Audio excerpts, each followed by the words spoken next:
Donc avant tout, أعوذ بالله من الشيطان الرجيم بسم الله الرحمن الرحيم والصلاة والسلام على سيدنا محمد وعلى آله وأصحابه أجمعين والسلام عليكم ورحمة الله وبركاته.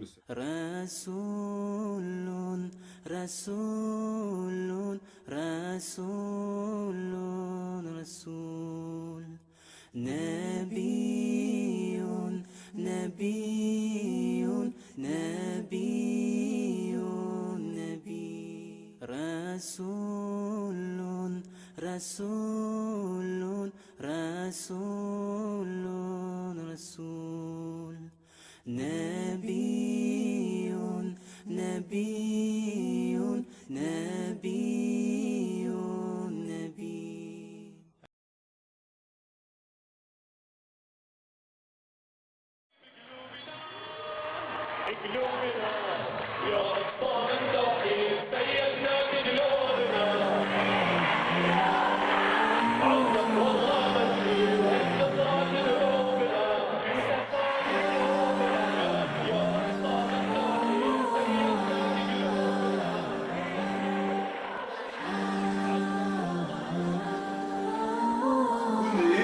Donnez votre argent, allez manger des merguez, allez visiter le centre de jeu là-bas, de Chachia, allez écouter les conneries de l'autre là-bas, et puis goodbye, au revoir, salam alaikum, à l'année prochaine.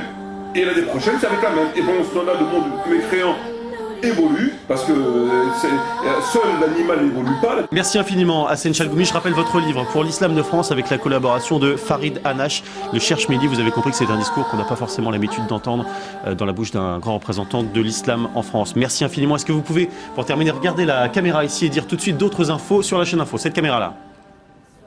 D'autres infos sur la chaîne Info, à vous. D'autres infos sur la chaîne Info. Allez-y, dites-le.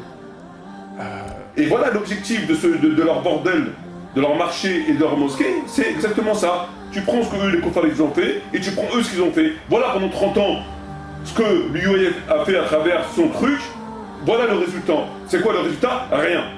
Absolument rien. Voilà les koufars pendant 30 ans, voilà le résultat. Dissiper le fait de la morale du musulman, ce qu'on doit retenir c'est uniquement la forme. Je suis parti, j'ai pointé, je suis rentré, donc je suis musulman, donc il n'y a pas de problème. Donc j'irai au paradis, donc pour moi c'est pointé. Le fond il est où? Le Coran le dit. La piété ne consiste pas à tourner vos visages vers l'Orient, vers l'Occident, mais la piété consiste à nourrir l'unicité. Donc Dieu vise le fond, il vise pas la forme. La forme c'est secondaire. La forme c'est secondaire. Aujourd'hui on voit des non-musulmans qui sont plus humains que des gens qui ont des apparences de musulmans. Alors que c'est pas des musulmans, mais ils sont humains. Ils sont tout simplement humains, ils sont conformes à un certain nombre de nos textes, parce qu'on a des valeurs qui se rejoignent sur un certain nombre de choses, et qui sont beaucoup plus humains que ces soi-disant musulmans, qui portent une barbe qui n'en portent pas, et qui passent leur temps à pratiquer un islam de pure forme, et qui dans le fond sont bidés. Cet islam n'est pas l'islam du prophète. Il faut bien préciser. Et je vois pas du tout l'intérêt qui pourrait bénéficier de ça. Je te donne un exemple. Je crois que ce rassemblement est le 27e rassemblement. Donc ça fait 27 ans que leur truc dure, 27 années. Je te donne un exemple. En 27 ans, environ 30 années, 3 décennies, qu'est-ce que les koufars ont fait? Eux, ils ont fait ça. Ils font ça depuis 27 ans. C'est-à-dire vendre des merguez. Qu'est-ce que les koufars ont fait? Moi, quand je regarde ce qu'ils ont fait, par exemple, en une trentaine d'années, ils ont inventé le Macintosh. Ils ont inventé le CD, le clonage d'une brebis, le téléphone mobile, l'exploitation de l'ADN, GPS, qui est une super invention. Ils ont inventé la Wi-Fi. Voilà ce qu'ils ont fait très rapidement, ils ont fait beaucoup plus de choses que ça. Voilà ce qu'ils ont fait en 30 ans. Qu'est-ce qu'ils ont fait eux pendant 30 ans? À quoi ça... Leur avancée pendant 30 ans, c'est quoi? Nous sommes tous. Et tout de suite, on accueille Ayman, qui est l'ami de Abdallah, c'est bien ça? Yes, c'est mon pote en fait. C'est ton ami. Voilà. Et en vous fait, allez chanter ensemble. Voilà, on vient tous les deux du Maroc. Est-ce qu'il y a des Marocains? Salam alaikum.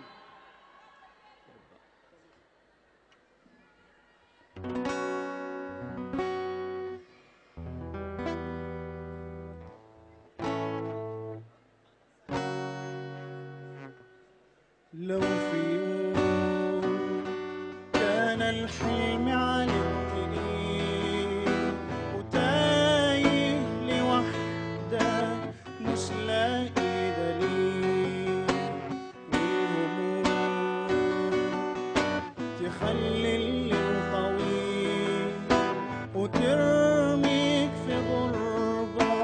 ومرارة ومد ايديك تلقى دايما حواليك هو الله قبلك حاسس بيك إن شاء الله إن شاء الله إن شاء الله حتلاقي الطريق. Il y a un mois, pratiquement jour pour jour déjà, dans cette commune des Yvelines, une femme voilée s'était faite menacer avec un couteau. Lundi, le scénario s'est répété presque à l'identique.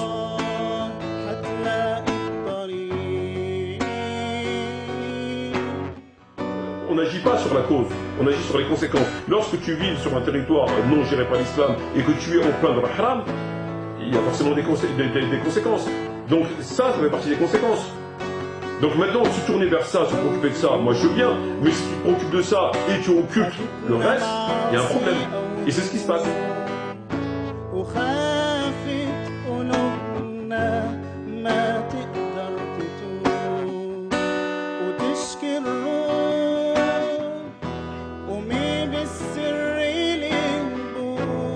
Et à part entière, comme si le musulman devait être constamment un sujet inconscient qui devrait chaque matin prouver qu'il est républicain, laïque, pas intégriste.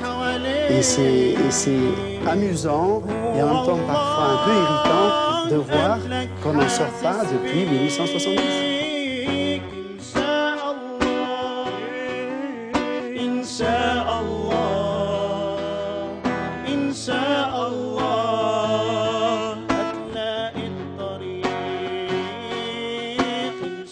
Vous êtes assis dans les chiottes. Arrêtez. Dans le salon, vous êtes dans les chiottes. Non, je suis désolé. Je suis assis. Vous êtes au fond des chiottes. Le combat me permet d'être. Arrête de dire que les chiottes, c'est le salon. Attendez, à cause de qui? À cause des islamistes sont dans le salon. Et alors? Les islamistes sont dans le salon. Le Front National dans la salle de bain et vous êtes dans les chiottes. Oui. Et le PLPS sont dans les chiottes. On dénonce. On dénonce ça. Et ça fait 40 ans que vous êtes dans les chiottes. On n'est pas masochiste, monsieur Soral. Sortez les chiottes. Je suis. C'est pas Marine Le Pen qui vous empêchera de sortir les chiottes. Vous emballez là tout seul là.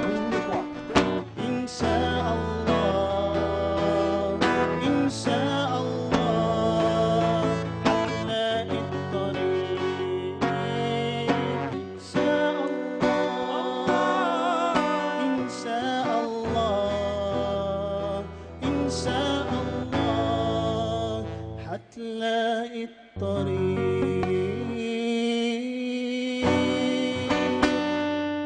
تكبير. شكرا. Il y a plusieurs conférences, oui, qu'on aimerait bien voir. Après, une en particulier, non, pas spécialement. Pas spécialement. On n'a pas encore vu tout le programme. Oui, Tariq Ramadan qui est la star, hein, comme tous les ans. Il autorise le musulman à être homosexuel, puisqu'il l'a dit. Il a dit un imam peut être homosexuel à condition qu'il reste dans le placard. Donc un imam peut être pédé et avoir des rapports avec des hommes entre chaque prière, etc., etc. On revient sur la polémique à propos du livre de Mahamar Metmati et que les habitants du faubourg de Béthune ont reçu récemment dans leur boîte aux lettres. Intitulé Tariq Ramadan et l'homosexualité, ce livre fait polémique depuis sa parution. Pendant 80 pages, son auteur appelle notamment à la haine et à la violence contre les homosexuels. Alors bien sûr, les réactions ne se sont pas faites attendre. Il y a des homosexuels, des personnes transidentitaires qui sont très efféminées. Ils ont envie, pour certains d'entre eux, de prier. Ils n'osent pas aller parce qu'ils sont très efféminés et ils sont repérés tout de suite. Son homosexualité, cet homme de 35 ans l'a découverte à l'adolescence. Récemment, il a fondé Homosexuels Musulmans de France, une association qui compte aujourd'hui plus de 300 membres. Ça lui cause aucun problème. Il respecte les PD, il mène des luttes avec les homosexuels alors qu'ils ont été maudits et que le Coran les condamne. Non, mais je vais terminer le raisonnement. Non, moi je ne change pas de sujet. Je termine mon sujet. Sur l'homosexualité, qu'on sache ce que vous dites, vous. Ma position, elle est celle-ci, c'est que c'est interdit, mais qu'en face et dans la vie quotidienne, dans une société plurielle comme dans toutes les sociétés du monde, on respecte les personnes et on ne s'occupe pas de ce que les personnes font. Je prie. Non mais attendez, mais vous faites que vous respectez ce qu'ils font, même si vous n'êtes pas d'accord avec ce qu'ils font. Laissez-moi terminer. Ça veut dire que par rapport à l'homosexualité, ils font ce qu'ils veulent et on respecte les personnes. Mais M. Tariq Ramadan est plus intelligent que le Coran, est plus intelligent que le prophète, qui lui a maudit les homosexuels. Mais M. Tariq Ramadan est plus intelligent, il respecte les homosexuels. Il les respectait, mais le prophète non. Le prophète lui il respectait pas les homosexuels, il n'était pas aussi intelligent que Tariq Ramadan. Tariq Ramadan est plus intelligent que le prophète parce que lui se permet de dire moi je respecte les homosexuels, je partage des luttes avec eux, je partage des ceci, et patati, et patata, et patati, et patata. Mais lui le prophète non, il a simplement maudit parce que le prophète il n'est pas assez intelligent. Le Coran aussi, le Coran lui il n'a pas partagé des luttes avec les homosexuels, il les a renversés. Au sein de cette communauté, comme nous le dit le Coran, régnait une perversion inconnue au monde jusqu'alors, à savoir l'homosexualité. Lorsque Lot les exhorta à abandonner ce type de pratique déviante et leur délivra le message de Dieu, ils le rejetèrent.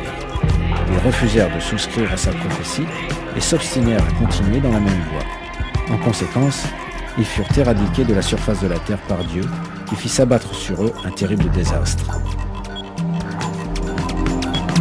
Mais il prend les gens pour qui? Mais il prend les gens pour qui? Comment peut-on dire des choses aussi graves, aussi hérétiques? Ce qui rentre dans le cadre de la mécréance. La condamnation, elle est ferme. Elle est sans appel. La considération de partager des luttes ou de s'apitoyer sur le sort ne peut en aucun cas rentrer en ligne de compte puisque le prophète ne l'a pas intégré. Et Allah Azza wa Jalla ne l'a pas intégré. Par conséquent, il ne nous est pas permis de l'intégrer. Autant que gens fidèles au texte. Ardisson et que Arlette Chabot, ils ont donné un mauvais exemple, un piteux exemple, en donnant une tribune et en accordant le droit de parole à Fourest sans aucune opposition. Donc pour lui, c'est pas normal qu'on accorde la parole à quelqu'un sans opposition.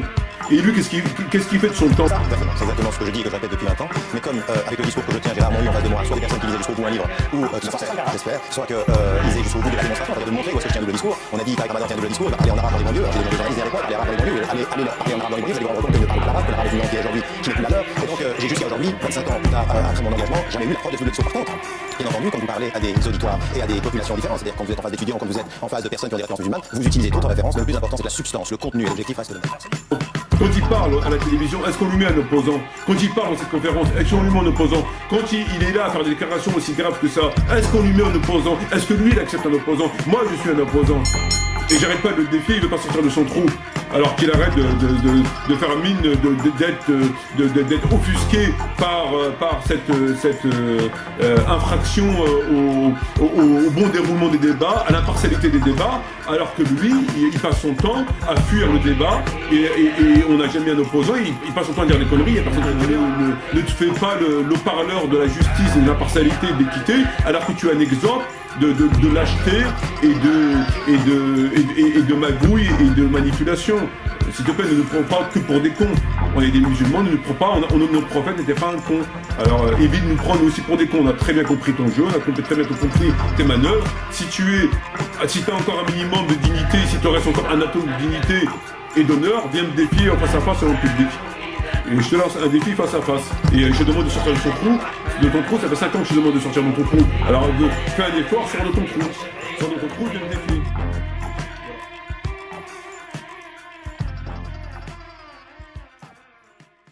91, l'Essonne, pyramide, cortex, comme tu sais, toujours le roi de la polémique. Vive le quick halal, cousin, vive le quick halal. Cousin, 100% d'accord avec quick, cousin, on est là, cortex. Ceux qui sont pas d'accord, il n'y a pas de saucisson de pinard, tu te mets dans le quick, tu viens, si tu veux ton truc, tu vas de ton côté. Et les musulmans, on prend halal, ça dérange personne. Ça nous permet de pouvoir manger des hamburgers à la viande qu'avant on ne pouvait pas se permettre de le faire. Avant on était limité au filet, donc là ça permet à la communauté maghrébine, musulmane de pouvoir manger de la viande. Avant de penser à leur estomac, il faut qu'ils pensent à leur âme, à leurs frères, à leurs sœurs et comment ils sont vus. Je veux dire, alors aujourd'hui, pour la première fois de l'histoire de l'islam de France, l'islam entre guillemets de France, les musulmans de France ont une reconnaissance. Et cette reconnaissance-là, malheureusement, touche leur estomac. Moi, ça me touche. C'est une bonne chose pour ceux qui peuvent manger, puisque ça ouvre la porte à un grand nombre de la population, notamment argentoyaise. Donc je trouve qu'effectivement c'est une bonne chose. Je pense qu'économiquement, ils font un bon choix chez Quick de faire en sorte que ce soit halal. On leur a pas ouvert une bibliothèque, on leur a pas ouvert un centre de je ne sais trop quoi, on leur a pas ouvert un hôpital, on leur a ouvert la bouffe, du manger. Voilà. Aujourd'hui, nous avons une démarche marketing où on essaye d'être au plus près de notre clientèle, tant en termes de gamme de produits sur l'ensemble du territoire, que localement avec des micro-marchés comme celui-ci. Je veux dire, on se préoccupe de savoir si la viande est halal ou haram, alors qu'on vit dans le haram. Et on veut manger du halal. Ça n'a pas de sens. Ça n'a pas de sens. Dieu, dans le Coran, dit, si vous évitez les grands péchés, on vous pardonnera vos petits péchés. Or, alors d'aujourd'hui, la démarche des musulmans, c'est d'éviter les petits péchés et de commettre les grands péchés. Alors bien sûr, je ne dis pas que c'est pas une incitation à commettre le petit péché comme étant un détail, il n'y a pas de détail dans le péché, il n'y a pas de détail dans le péché. Néanmoins, c'est à quoi on assiste aujourd'hui. C'est-à-dire qu'on se préoccupe du détail, à savoir la viande, ceci, cela, etc. Et à côté de ça, on est complètement à côté des clous, complètement à l'opposé de la religion, sur les fondements même du statut du musulman. Et donc, il va falloir inverser les choses. Scène de guerre, ou presque. Ces militaires français s'entraînent dans le désert de Djibouti. Demain, ils partiront peut-être sur un véritable terrain d'opération. Parmi eux, des musulmans qui pratiquent le jeûne. On sait, les maisons d'édition, Tawhid et compagnie, ils tirent de gros bénéfices par rapport à leur bordel. On sait que l'OIF tire des gros bénéfices par rapport aux stands qu'elle loue des milliers d'euros. On le sait. On sait que l'État français tire des gros bénéfices, non pas financiers, mais en tout cas politiques de situation. Pourquoi? Parce qu'il a sur son sol une communauté musulmane et donc il faut la gérer. Il faut faire en sorte qu'elle dorme, qu'elle ne vienne pas lui casser les pieds en faisant des manifestations, en réclamant des droits, etc. Donc tout le monde tire un bénéfice de cela. Tout le monde, sauf les musulmans eux-mêmes. C'est lui qui dirige la prière dans cette salle prêtée par le commandement. Les aumôniers musulmans veillent aussi au respect des prescriptions religieuses en matière de nourriture. Là aussi, les forces françaises basées à Djibouti ont organisé la distribution des repas. Souvent, les gens pensent que les rations sans porc sont des rations que les musulmans peuvent manger. Donc sans porc... Non, un micro-marché qui pèse, je crois, j'ai cru entendre 5 milliards, c'est plus un micro-marché. Donc je pense qu'il faut qu'on soit dessus. Résultat, depuis le 1er septembre, Quick vient d'étendre son offre à 14 nouveaux établissements halal en France. Ils sont désormais une vingtaine à vendre de la nourriture conforme au rite musulman. Et j'estime une fois encore que nous ne sommes pas des victimes, mais nous sommes des coupables, et des coupables avec un grand C, coupables d'avoir tourné le dos à la loi et à la morale de l'islam, par le fait d'avoir commis cette apostasie, et par conséquent, on doit assumer des conséquences logiques, et je dirais même mathématiques, qui en découlent. Et tout le reste, c'est que du blablabla. Ce qu'on peut entendre ici et là n'est que du blablabla. Oui. Bon, écoutez, c'est la faute à qui finalement toute cette situation? Voilà, voilà des musulmans de France, des enfants qui vont à l'école. Moi j'ai appris à l'école française ce qu'est la laïcité, tout petit j'ai même présenté le concours d'histoire là-dessus. Mais voilà une démission, un manque d'intégration. Les véritables coupables sont eux, et la burqa à côté de ça est un détail par rapport au fait que le Coran soit on vende partout et que personne ne dit rien, alors que c'est quand même la parole de Dieu et que c'est une parole sacrée et que n'importe qui peut la vendre, etc. Et personne ne dit rien. Je vais dire, c'est pas... On pressentait qu'on voulait dire, c'est pas un titre, parce que c'est quelque chose qui est écrit depuis tellement longtemps. Les Corans, nouvelle traduction par vous, Malek Chebet. Personne ne dit rien lorsque les mosquées sont gérées par les mécréants. Rien ne justifierait que les femmes de confession musulmane bénéficient d'une loi différente pour la carte nationale d'identité. Aujourd'hui, encore une fois, le choix de tu prends l'islam que je te donne, sinon je te ferme ta mosquée, ce choix-là, il est inacceptable. Et encore une fois, ça prouve parfaitement bien qu'il n'y a pas d'islam, ou alors il y a un islam... c'est juste une hypothèse. Mais c'est une hypothèse qui existe, c'est une hypothèse qui est réelle. C'est dans cette mosquée du 11e arrondissement qu'officie Mohamed Amami, membre du Conseil français du culte musulman. Un imam surveillé par les services du renseignement intérieur.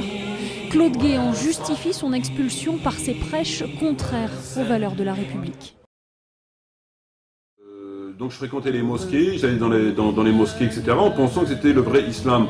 Et plusieurs années après, grâce à Dieu, en étudiant de façon assez constante la religion, je me suis rendu compte qu'ils m'ont complètement induit en erreur et qu'ils m'ont encore plus égaré que je ne l'étais avant que je me convertisse.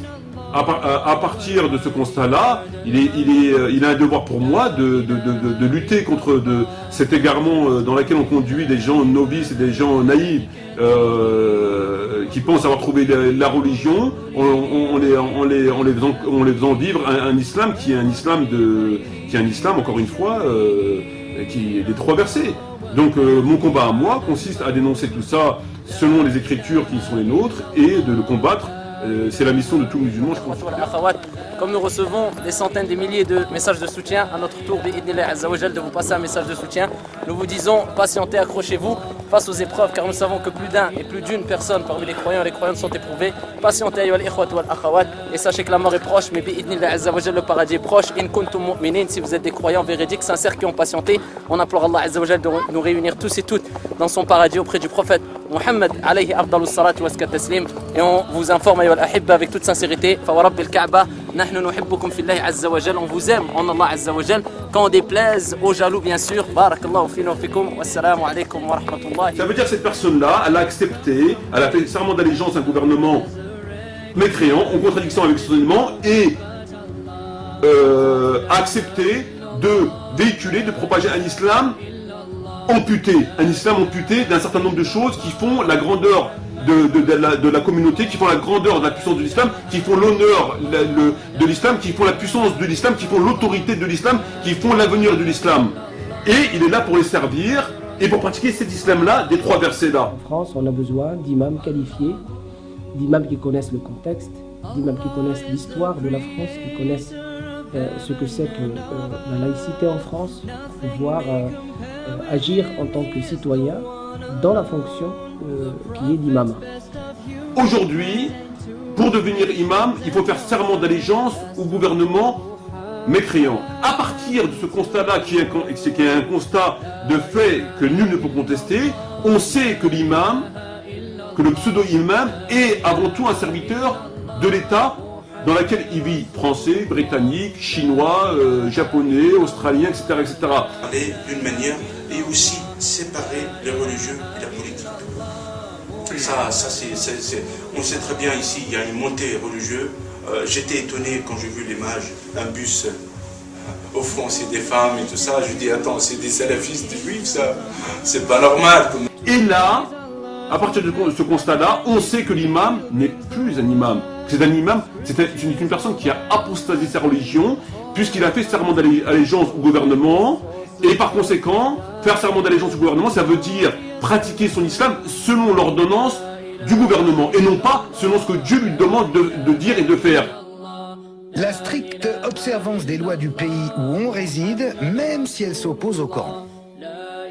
Oui, la stricte observance des lois où on réside, et je vais même vous dire une chose, c'est que... Même si elles s'opposent, mais elles ne s'opposent pas aux lois du Coran, puisque au nom du Coran, il faut respecter la loi du pays où on se trouve. Ah, c'est marqué dans le Coran? Non, au nom de la bonne compréhension du Coran, tout n'est pas marqué dans le Coran. Et les Français, et les Américains, et les Anglais, et les Belges, et les Suisses ne sont pas du tout coupables, et leur position est parfaitement logique compte tenu de leur croyance et compte tenu du fait qu'ils sont chez eux et que lorsqu'on va chez quelqu'un, on se plie ou on ne se plie pas. Mais on ne peut pas se plier, se déplier, se plier, se déplier et faire un islam à la carte. Voilà, c'est ma position et j'espère que les gens comprendront ma position. Et la première des choses qu'il faut faire, c'est libérer vos têtes. Le premier problème des Français de confession musulmane, c'est pas la France, c'est pas les autres, c'est vous. Le premier problème, c'est là. C'est là, c'est dans votre tête et dans votre cœur. Parce que le cœur n'a pas confiance et que la tête n'a pas suffisamment réfléchi aux enjeux et aux perspectives. Vous êtes vos principaux problèmes. Vous êtes le premier de votre problème. Quand quelqu'un vient vers moi et dit j'ai un problème avec la France, eh ben c'est toi le problème. C'est dans ta tête le problème. Maintenant, si on est satisfait de cette situation-là, dans ces cas-là, restons assis sur cette bourrique-là, et puis laissons les étalons, etc., passer devant nous, et puis nous mettre des millions de kilomètres devant. Et puis après, entre-temps, on ira chialer parce qu'on est impuissant par rapport à la Palestine, on est impuissant par rapport à ça, on est impuissant par rapport à ça. Voilà, c'est normal. Et ça, moi, je ne partage pas du tout ce combat, et je ne partage pas du tout ceux qui partagent, qui s'impliquent dans ce genre de combat, parce que c'est pas un combat. C'est ni plus ni moins que de l'hypocrisie. Voilà. Donc les conséquences de l'acceptation de cet imam-là, de cette autorité-là, qui sont ici et là, dispersés sur le territoire français ou ailleurs, nous conduisent à un islam qui est un islam rampant, un islam boiteux, un islam baveux, un islam mendiant, et qui nous ramène aux conséquences de Gaza, qui nous ramène aux conséquences du non-port du voile, qui nous ramène à notre impuissance, et qui nous ramène à ce qu'on est aujourd'hui. Aujourd'hui, la communauté musulmane n'existe plus. On nous parle d'unité, mais il n'y a plus d'unité aujourd'hui. On nous parle d'un discours qui pourrait diviser les musulmans, mais il n'y a plus d'unité des musulmans. La communauté n'existe plus. Il faut revenir à la réalité. Est-ce qu'aujourd'hui on peut être plus bas qu'on ne l'est aujourd'hui? On est arrivé, on est au plus bas, on ne peut pas être plus bas. Et comment on en est arrivé là? Qu'est-ce qui a fait que l'islam, dans sa grandeur, on est arrivé aujourd'hui en 2009 à être ce qu'on est aujourd'hui, c'est-à-dire dépourvu de tout puissance économique, c'est-à-dire qu'on est les plus misérables, alors qu'on est quand même une communauté qui a un nombre qui est assez significatif et qui, par conséquent, peuvent arriver quand même à mieux que ça. On est les plus bas, on ne peut pas être plus bas. Et le résultat de ça vient du fait de ce qu'on n'arrête pas d'évoquer ici et là, de l'autorité qui fait en sorte de maintenir les musulmans dans l'état dans lequel on est. Donc pour pouvoir changer les choses, il faut changer de crèmerie, il faut changer d'autorité. Et tant qu'on ne règle pas ce problème d'autorité-là, on restera dans l'état voilà. On n'est pas apte à juger, on doit s'efforcer de mettre de côté nos divergences et d'accepter un certain nombre de transgressions, un certain nombre d'une pratique qui n'est pas forcément conforme à l'islam, mais là on n'est plus dans ce cadre-là, là on est carrément dans le cadre de tout ce qui touche au caractère divin, au caractère de la croyance. On est dans le cadre des ennemis de la religion. C'est plus du tout la même chose. Moi, je fais pas la distinction. La seule distinction que je fais entre un mécréant déclaré et un soi-disant imam, un soi-disant dirigeant, c'est qu'il a une barbe, qu'il est un peu mat et qu'il parle avec un vocable assez religieux. Mais réellement, il y a absolument aucune différence. Absolument aucune différence. Et c'est ça qu'il faut retenir dans ce qu'on appelle aujourd'hui la prière du vendredi. La prière du vendredi que Dieu dit dans le Coran à Surah Jumu'ah et ce que le prophète a institué n'a aucun rapport ni de près ni de loin avec ce qu'on vit aujourd'hui. N'a aucun rapport. Je ne pense pas que si le prophète était vivant, il irait se rendre comme un simple fidèle dans une mosquée à écouter l'imam vous parler de la chamelle du prophète, vous parler du je ne sais trop quoi, alors que ces mêmes musulmans vivent en totale contradiction avec les enseignements, que leurs frères sont massacrés, et qui après rentreraient chez lui, et puis il ferait une sieste, et puis on n'en parlerait plus. Mais c'est grave de penser des choses comme ça. Aujourd'hui, la prière du vendredi, pour nous, en tant que musulmans, c'est de contester, c'est de combattre tout ça. Sur ce, je vous remercie de m'avoir écouté, excusez-moi de cet emportement, mais moi, quand j'entends des gens qui salissent comme ça la religion, ça ne peut pas me donner le sourire. Voilà, shukran jazirin, je vous remercie de votre attention et j'espère à la prochaine, Inch'Allah. Wassalamu alaikum wa rahmatullahi wa barakatuh. Voilà, Rémi. Mais pourquoi? Prends ton passeport et va rejoindre tes hamsters. Mais non, mais monsieur, j'étais énervé tout à l'heure. Non. Allez, va en France. Allez, va faire ta prière en te cachant dans les toilettes comme un cafard. Hein? C'est ça ce que tu veux, hein? Non, c'est ça ce que tu veux, hein? Allez, le pays où tu ne peux pas marier avec 4 femmes, hein? C'est ça ce que tu veux, hein? C'est ça ce que tu veux, hein? Non. Allez faire la liberté de Jean-Jacques Rousseau et de Voltaire, qui se sont dit juifs, hein? Allez faire l'égalité avec les hommes qui sont convertis en femmes. Les omelettes sexuelles. Allez, va en France. Allez faire la fraternité avec les filles qui portent des slips qui montrent tout, hein? C'est ça ce que tu veux? Non, je veux pas. Allez, va faire l'islam en France. Dégage. Mais pardonnez-moi, monsieur, s'il vous plaît. Dégage. Mais non, monsieur, pardonnez-moi. Rambal. Mais je suis vraiment désolé, accordez-moi une faveur, monsieur. Tout à l'heure, j'étais vraiment énervé.